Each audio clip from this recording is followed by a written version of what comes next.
أعوذ بالله من الشيطان الرجيم. بسم الله الرحمن الرحيم. قال ألم أقل لك إنك لن تستطيع معي صبرا قال إن سألتك عن شيء بعدها فلا تصاحبني قد بلغت من لدني عذرا. سورہ کہف کی آیت نمبر 75 اور آیت نمبر 76 یہ پڑھی ہے. اصل میں یہ مضمون آیت نمبر 71 سے شروع ہو کے آیت نمبر 82 پہ مکمل ہوتا ہے، جس کا ترجمہ ہم پڑھ چکے تھے. کچھ چھوٹی چھوٹی باتیں اس کے ذیل میں ذکر کرنا باقی ہیں. سب سے پہلی بات، جیسے حضرت خضر علیہ السلام نے حضرت موسیٰ علیہ السلام کے ساتھ کچھ شرائط رکھی، بالکل اسی طریقے سے کوئی طالب علم اگر کسی اسکول اور کالج میں جاتا ہے یا مدرسے میں جاتا ہے، اسی طریقے سے کوئی ملازم کسی جگہ نوکری کرنے جاتا ہے تو وہاں کے مالکان بھی اپنے حساب سے شرائط رکھ سکتے ہیں اور ان کو شرائط رکھنے کی بالکل اجازت ہے. وہ یہ نہ سمجھیں کہ ہمارے پاس اگر کوئی ملازم آ رہا ہے تو ہم اگر شرائط رکھیں گے تو اس کے علم کی، اس کی محنت کی ناقدری ہے. ایسا بالکل نہیں ہے، بلکہ بالکل قدردانی ہے. آپ اس کے ساتھ اپنی کچھ شرائط طے کر سکتے ہیں. اسی طریقے سے جو ماتحت ہے، اگر اس کو اپنے مالکان کی شرائط منظور ہے تو اس کو اس کے ساتھ رہنا چاہیے، تو اس کو وہاں پڑھنا چاہیے، وگرنہ بصورت دیگر ایسا نہ ہو کہ ان کی غیبتیں کر رہا ہے، برائی کر رہا ہے، اور برائیاں کر کر کے دی میرا مالک تو اتنا ظالم ہے، میرا ٹیچر تو اتنے برے ہیں، ہمارے کالج کا سسٹم تو اتنا گندا ہے.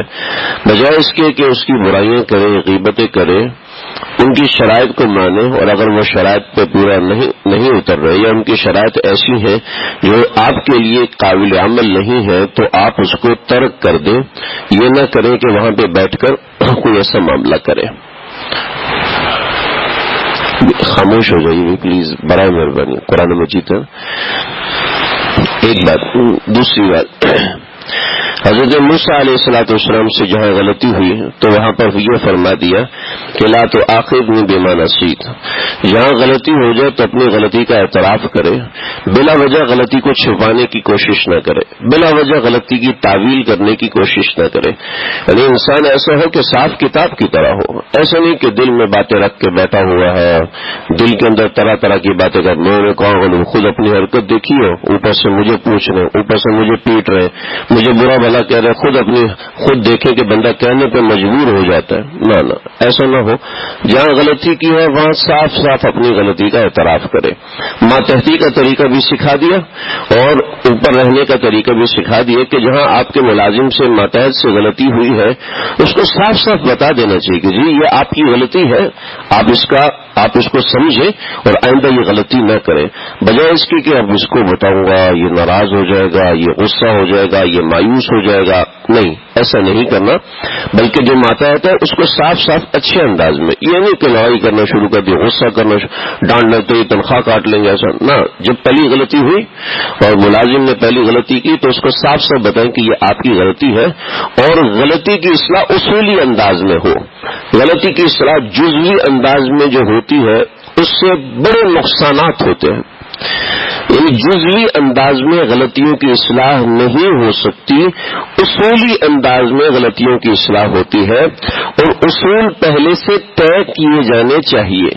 جی یہ تو داڑھی والا آدمی ہے، یہ ٹوپی والا ہے، یہ پڑھا لکھا آدمی ہے، چلو اس کو رکھ لو، پھر دیکھ لیں گے کہ بندہ آگے پیچھے نہ ہو جائے. یہ نہیں ہونا چاہیے، بلکہ پہلے سے اصول طے کیے جائیں اور دیکھا جائے کہ وہ میرے میرٹ پہ پورا اترتا ہی نہیں. جی یہ تو ماسٹرز کیا ہوا مزدوری کر رہا ہے، چلو اس کو تھوڑے سے زیادہ پیسے دے دو. نہ ماسٹرز کیا ہوا ہے لیکن کام تو مزدوری کا کر رہا ہے تو آپ اس کو مزدوری کے پیسے دیں گے اور اس کے ساتھ جو طے کریں گے معاہدہ مزدوری کے حساب سے طے کریں گے، ماسٹر کے حساب سے طے نہیں کریں گے. جو آپ نے کام کروانا ہے اس اصول کے تحت چلنا ہے. اس اصول کے معاملے میں کسی کے ساتھ رعایت اگر کریں گے تو اپنا نقصان ہوگا.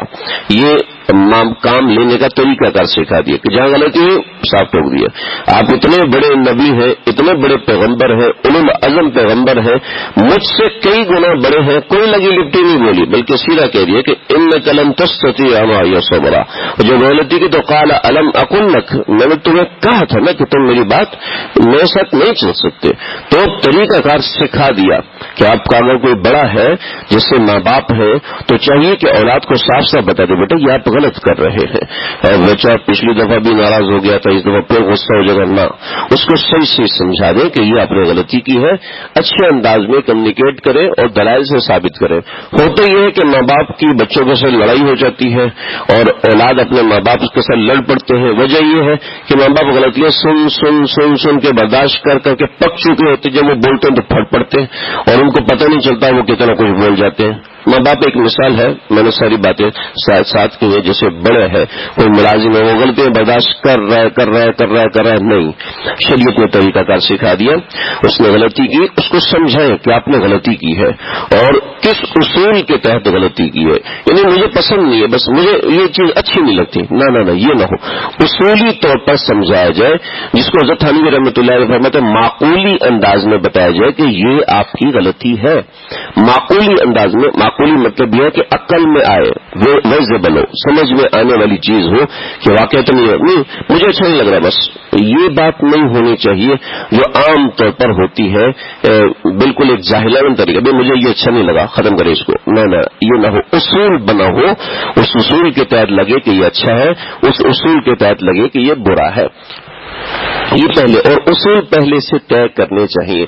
بطور مثال ایک صاحب آئے, جی میرے پاس ہیں 10 کروڑ روپیہ, مسجد بناؤ جناب. بنائے مسجد نہیں, توڑو یار, تھوڑی اچھی کر کے بناؤ مجھے ناپ. پہلے سے طے کیا جائے, پہلے سے طے, بھلے سے کروڑ روپے, بھلے سے کتنے پیسے میرے لگنا, تم نے بنانا نہیں جی. پہلے اصول طے ہونے چاہیے, اس کے بعد وہ کام کرنا چاہیے اور اس کے بعد اسی کے تحت غلطیوں کو دیکھنا چاہیے.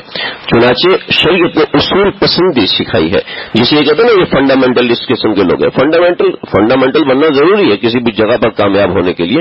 آپ نے پڑھنا ہے, اس کے بھی اصول ہے. آپ نے کھانا پینا ہے, اس کے بھی اصول ہے. یعنی کہ پیاز زیادہ لگے تو کان کے ذریعے بھی پئیں گے, ناک کے ذریعے بھی پئیں گے, منہ کے ذریعے بھی پئیں گے, ایسا تو نہیں ہو سکتا نا.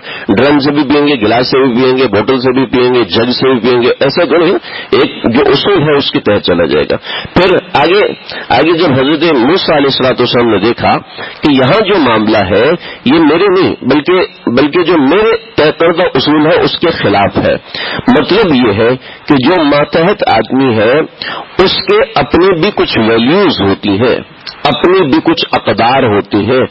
اس کو اگر کام کرنا ہے تو یار کیا کرو, مجبوری ہے, بس لگ گیا ہوں, ایسا نہ کرے, بلکہ اپنے اصول کے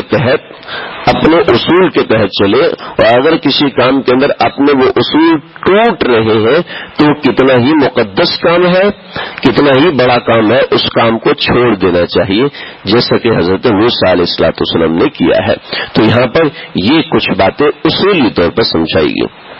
پھر دوسری بات, اگر آپ نے کسی کو چھوڑا ہے, کسی کو نکالا ہے, کسی کو تنبیہ کی ہے, تو اس کو صحیح وجہ بھی بتا دیں کہ بھئی آپ کو جو ہم نے یہ نکالا ہے اس کے پیچھے یہ وجوہات ہے, وجوہات بتا دیں. آپ نے اصول توڑا, اس کا نقصان یہ ہو گیا, اس کا فائدہ یہ ہو گیا, جو میں کر رہا تھا اس کا, جیسے حضرت خضر علیہ الصلوۃ والسلام نے آگے وجہ بتا دی کہ میں تمہیں اب ذالک تعبیر ما لم تستطع علیہ صبر, ذالک تعویل ما لم تستطع علیہ صبر, یہ ان چیزوں کی تعویل, ذالک تعویل یہ اس چیز کی تعویل ہے جس کے اوپر آپ صبر نہیں کر سکے.